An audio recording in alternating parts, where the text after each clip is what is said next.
છોટાઉદેપુર જિલ્લાના નસવાડી તાલુકાના ખોડિયા ગામે પ્રાથમિક શાળામાં ધોરણ 1 થી 5ના 35થી વધુ વિદ્યાર્થીઓ એક જ ઓરડામાં બેસે છે અને જેમના માટે એક જ શિક્ષક છે। ખુદ શિક્ષકે પણ કબૂલ્યું છે કે શિક્ષકોની ઘટના કારણે બાળકોનો અભ્યાસ કાચો રહી જાય છે।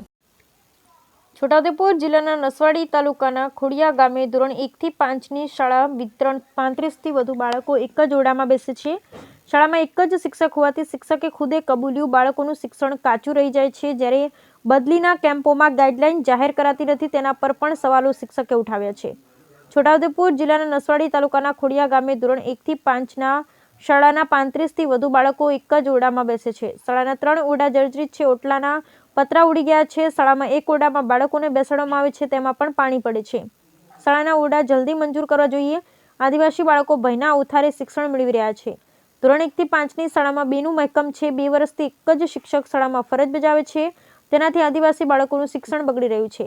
રાજ્ય સરકાર આદિવાસી જિલ્લામાં વર્ષોથી શિક્ષકોની નિમણૂક ના કરી અને આદિવાસી બાળકોને શિક્ષણથી વંચિત રાખવાનો અભિગમ હોય તેવું લાગી રહ્યું છે। સરકાર આદિવાસીઓની ચિંતા કરતી હોવાથી વાતો કરે છે, પરંતુ આ વિસ્તારમાં આદિવાસી શિક્ષણની સ્થિતિ દયનીય છે। શિક્ષકોની ઘટને કારણે બાળકો અભ્યાસમાં કાચા રહી જાય છે, જેની જવાબદારી કોની? આદિવાસી વિસ્તારમાં વિકાસની વાતો કરતી સરકાર શાળાના ઓરડા સમયસર બનાવ્યા અને આજે નાના ભૂલકાઓ હેરાન પરેશાન થઈ રહ્યા છે। વિકાસની ગુલબાંગો પોકારતી સરકારના અધિકારીઓ છોટાઉદેપુર જિલ્લામાં આવી અને શાળાઓની સ્થિતિ જોવે તો સાચી હકીકત બહાર આવે તેમ છે। Bureau report Rehan Patel, Chhota Udepur. ખોડિયા ગામની શાળા છે। શાળાની અંદર 45 થી 50 છોકરો આવે છે, પણ ઓરડાનું કંઈ ઠેકવાનું નહીં। એક જ ઓરડાની અંદર બધા છોકરા બેહાડે છે। વહેલી તકે જો આ ઓરડાનું નિશાળોનું કંઈક આયોજન કરતા હોય તો સારું છે। 45 છોકરા વચ્ચે એક જ બેન છે અને એને બીએલઓનું કામ કરવાનું, મિટિંગોમાં જવાનું, તો અમારા છોકરાને પૂરતું શિક્ષણ નથી મળતું। એના માટે એકાદ શિક્ષક વધારાનું મૂકે તો સારું છે। નિશાળના ઓરડા પણ આ પતરા તૂટી ગયો હશે, 1.5 વર્ષ થયું, આ બીજું વર્ષ થાય પણ કોઈ જોવા આવતું નથી કે છોકરાને નિશાળ તૂટી જાય છે। પાછળ તમે જઈને જોઈ આવો કે મોટું ટ્રેક્ટર સરકે એવડો મોટો બખો પડી ગયો છે। એ બધી જવાબદારી બધી નુકસાનવાળી વાત છે। એટલે તમે આ સરકારને કોઈ અધિકારીને કહી અને કંઈ કરાવતા હોય તો સારું। એક જ બેન છે કે ભણાવવા જાય કે મિટિંગમાં જાય કે શું કામ કરે? જો કંઈ હારી નિહાર કરે, છોકરા ભણે, રાજી થાય। છોકરા નિહાર હાર્યો તો છોકરા આવે કે ન આવે? છોકરા બીજા રખડ્યા થઈ જાય નહીં પડે ને નિશાળ। અને બેન એકલા જ છે, એકલાના પાંચથી થોડા વર્ષે બેન એક શિક્ષક મોકલો। દારસે બેન જોયો જ નહીં, કેવો છે તે નહીં જોયો, અહીંયા ગામમાં આવ્યો નહીં। તાલુકાની અંદર અમારા ઘર જર્જરિત ઓરડા 76 જેવા છે અને એ 76 ઓરડાની ફાઇલો આવી ગયેલી છે અને એ ફાઇલો આપણે પ્રમાણપત્રો લઈ લીધેલા છે અને મંજૂરી માટે પ્રોસેસમાં મોકલેલા છે। અને શાળાના આપણે નસવાડી તાલુકામાં ઘટતા 786ની આજુબાજુ અમારે મહેકમ છે। એમાંથી 1 થી 5માં 275 જેટલી જગ્યા ખાલી છે અને ભાષા, ગણિત, વિજ્ઞાન અને સામાજિકની અંદર 59 જેટલી જગ્યા, આમ કુલ 334 જેટલા શિક્ષકોની ઘટ નસવાડી તાલુકામાં છે।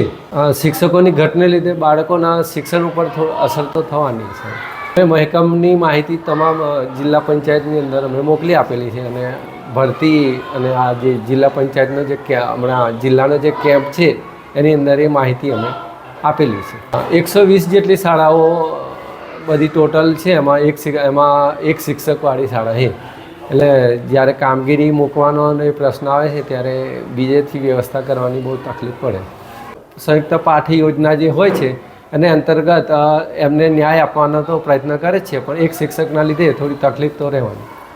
અમે એ તમામ માહિતી જિલ્લા પંચાયતમાં જિલ્લા કક્ષાએ પહોંચાડેલી છે અને આ જે નવી ભરતીની પ્રક્રિયા છે એમાં એ જગ્યાઓ અમે મૂકેલી। તડવી જસવંતસિંહ વારાણસી તડવી, ટીપીઓ નસવાડી। મારી શાળા બાલવાટિકાથી ધોરણ 5 સુધીની છે અને એમાં લગભગ 45 જેટલી સંખ્યા છે। હાલ હું એકલી જ છું। લગભગ 1-1.5 વર્ષથી હું એકલી જ ફરજ બજાવું છું। અહીં મહેકમ પણ 2 શિક્ષકોનું છે, પણ હાલ કોઈ શિક્ષક નહીં અને મારે જ આ છોકરાઓને બધા જ વિષયો, બધા જ ધોરણ ભણાવવાની ફરજ પડી છે। મુખ્ય મુદ્દો એ છે કે હાલ હું એકલી છું એટલે બધા છોકરાઓને ન્યાય આપી શકતી નથી. મારાથી બધા ધોરણોને પૂરતો ન્યાય અને બાળકોને પણ પૂરતો ન્યાય આપી શકાતો નથી. હાલ વેકેશન પૂરું થતાં નિશાળ બીજું સત્ર ખુલ્યું છે, તો હું ગુજરાતી અને ગણિતના પાયાના વિષયનું જે શિક્ષણ છે તે જ હાલમાં ભણાવું છું. મારી શાળા 2016થી તોડવાની મંજૂરી મળેલી છે, ત્યાર પછી બનાવવાની મંજૂરી આવી જ નહીં. જિલ્લામાં અને TRP સાહેબને પૂછતા એવું જ જણાવે છે કે બેન તમારે ટેન્ડર કોઈ ભરતું નહીં ને એવું કહે છે. તો હવે ટેન્ડર ના ભરે ત્યાં સુધી શાળા વગર તો બેસી ના રહેવાય ને. ચોમાસામાં પણ ખાસી તકલીફો પડે છે, પાણીઓ ગળે છે, બાળકો એ જ બીજો કોઈ વિકલ્પ નહીં હોતા એ જ શાળામાં ભણવા માટે મજબૂર બન્યા છે. બિપરજોય વાવાઝોડામાં પણ ઘણા બધા પતરાને બધું ઉડી ગયું છે, પણ સરકાર ધ્યાન આપતું નહીં અને મારે આ જ શાળામાં બાળકોને ભણાવવાની મજબૂરી હોય તો હું એ જ શાળામાં ભણાવું છું. બાજુનો ઓરડો છે એમાં પણ પાણીના કારણે બારણું એ થઈ ગયું છે. હવે એમ કહે છે કે બેન 1.5 મહિનામાં તોડવાની મંજૂરી બનશે, તો મારે નવું લખાવવું કે શું કરવું એ ખબર પડતી ને. તો ઓફલાઈન કેમ્પમાં જે જગ્યાઓ બાકી રહી તે એકતરફી શિક્ષકોને ગઈ ઠરાવ પ્રમાણે આપવી જોઈએ, આપવામાં આવી નથી અને ઓનલાઈન કેમ્પ ચાલુ કરી દેવામાં આવે છે. તો એકતરફી શિક્ષકો જે છે એમને પણ અન્યાય થઈ રહ્યો છે. તો સરકાર એ વિશે ઘટતું કરે અને ઓનલાઈન કેમ્પના મુખ્ય નિયમો છે એ પણ બહાર પાડવામાં આવ્યા નથી. જે શિક્ષકો ઓફલાઈન કેમ્પમાં અસંમતિ દર્શાવી હોય, ના લીધું હોય, તે પણ હવે ઓનલાઈન કેમ્પમાં ભરવાના છે. તો એમની સિનિયરિટી 0 થશે, કેવું થશે, એવા નિયમો પણ સરકારે જાહેર કર્યા નથી. અને ઓનલાઈન કેમ્પ પૂરો થાય પછી જનરલ કેમ્પ કરવાનો ઓફલાઈન, એના વિશે પણ પરિપત્ર જાહેર કર્યો નથી. એ પરિપત્ર પણ જાહેર કરે અને